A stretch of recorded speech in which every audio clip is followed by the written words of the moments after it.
सभी भक्तजनों को राधे राधे। जय श्री कृष्णा।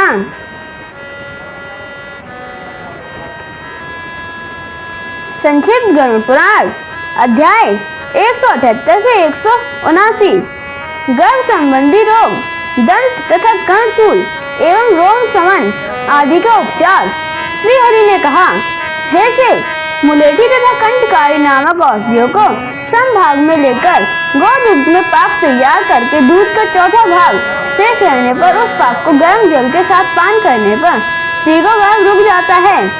बिजौरा नींबू के बीजों को दूध के साथ भावित करके रस का पान करने से स्त्री को गर्भ रुकता है। पुत्र प्राप्त करने की इच्छुक स्त्रियों को बिजौरा नींबू के बीज तथा एरंड वृक्ष की जड़ को घी के साथ संयोजित करके उसका सेवन करना चाहिए। अश्वगंधा के क्वाथ का दूध एवं घी के साथ सेवन पुत्र कारक है।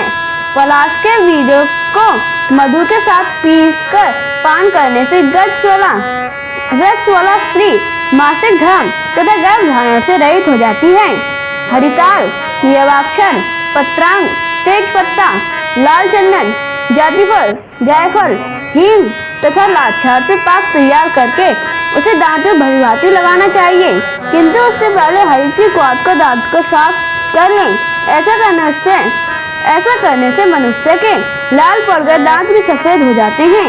मंद आंच पर मूली के रस को पकाकर उसको कान में डालने से कर्णस्नाव अथवा कान का बहना बंद हो जाता है। अर्घ के पत्रों को देकर मंद आंच पर गर्म कर लें। तदंतर उसका रस निचोड़ कर कानों में डालें तो कर्णशूल नष्ट हो जाता है। प्रियांगु, मुलेठी, आंवला, कमल, मंजीर, लोध, लाक्षारस और कवित्व रस से बने तैलबाग से स्त्रियों का योनि दोष दूर हो जाता है। सूखी मूली तथा सोंठ का छार और हींग तो इस रोग के लिए महा औषधि है। सोया, वन सौंफ, वसा, वच, कूट, हल्दी, सैजन, दशांचन, काला नमक, यवाक्षर, सर्जक, ताल वृक्ष का रस, सेंधा नमक, पिपली, विड़ंग तथा मोथा, इन सभी औषधियों को समान भाग में लेकर उनसे 4 गुना मधु, बिजौरा नींबू और केला का रस एकत्र करें। तदंतर इन सभी औषधियों को एक में मिलाकर उनसे तिल के तेल की सिद्धि करें। इस प्रकार तैयार किए गए पाक को प्रयोग से निश्चित ही स्त्रियों का स्नाव आदि रोग दूर हो जाता है, इसमें संदेह नहीं। सरसों का तेल कान में डालने से उसके अंदर उत्पन्न हुए कृमि नष्ट हो जाते हैं। हे रुद्र, हल्दी, नीम की पत्तियां, पिपली, काली मिर्च, विड़ंग भद्र, मोथा और सोट, इन 7 औषधियों को गोमूत्र में साफ पीसकर वटी बना लेना चाहिए। इसकी एक वटी अजीर्ण और 2 वटी विस्मृति का हैजा नामक रोग को दूर करती है। मधु के साथ इसको घिसकर नेत्रों में लगाने से पटोल अर्थात परवल के समान आई सूजन दूर हो जाती है। गोमूत्र के साथ प्रयुक्त होने पर अर्बुद, कैंसर नामक रोग नाश करती है। यह संकरीवती नेत्रों के सभी रोग दूर करती है। वच, जटामांसी, बिल्व, तगर, पद्मकेसर, नागकेसर, प्रियांगों को समान भाग में लेकर उनका चूर्ण बना लेना चाहिए। इस चूर्ण को धूप लेने से मनुष्य रूप सौंदर्य से समन्वित हो जाता है। अर्जुन के वृक्ष का फूल, दुलावा, विड़ंग, बला, राल, सौवीर और सरसों के योग से तैयार धूप सर्प, जुएं, मक्खी तथा मच्छरों को विनष्ट करता है। श्री हरि ने पुनः कहा, हे शिव, तांबूल, घृत, मधु तथा नमक को गोमूत्र के साथ ताम्र पात्र में घिसकर सिद्ध किया गया अंचन नेत्र पीड़ा को दूर करने का उत्तम योग है।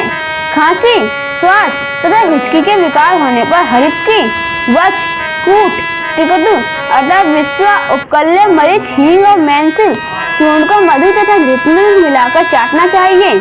तितली और त्रिफला के चूर्ण को मधु के साथ चाटने से भयंकर पीनस, खांसी और श्वास के विकार नष्ट हो जाते हैं। हे वृषभध्वज, मूल सहित चित्तस तथा पिपली के चूर्ण को मधु में मिलाकर चाटना चाहिए। यह खास श्वास और हिचकी को नष्ट कर देता है। चावल के जल में समान भाग में पिसा हुआ नील कमल, शर्करा, मधु तथा रक्त कमल का योग रक्त विकार को शांत करता है। सोंठ, शर्करा और मधु मिलाकर बनाई गई गुटिका खाने मात्र से मनुष्य का स्वर कोयल के समान हो जाता है। हरिताल, शंखचूर्ण, केले के पत्ते का भस्म, इनका उपटन लगाने से बाल गिर जाते हैं। लवण, हरिताल, लौकी और लाक्षार से युक्त उपटन भी रोम गिरने का उत्तम योग है। सुधा, हरिताल, शंख भस्म तथा मैनचूर्ण को सोंधा नमक एवं बकरी के मोती में मिलाकर पीसकर और उसी क्षण उससे उपटन करने से रोम गिर जाते हैं। यह उत्तम औषधि है। शंख, आंवले की पत्तियां धात की उसकी दूध के साथ पीसकर उसे 1.5 सप्ताह तक मुख में रखने से दांत चिकने, सफेद तथा स्वच्छ और कांति से युक्त हो जाते हैं।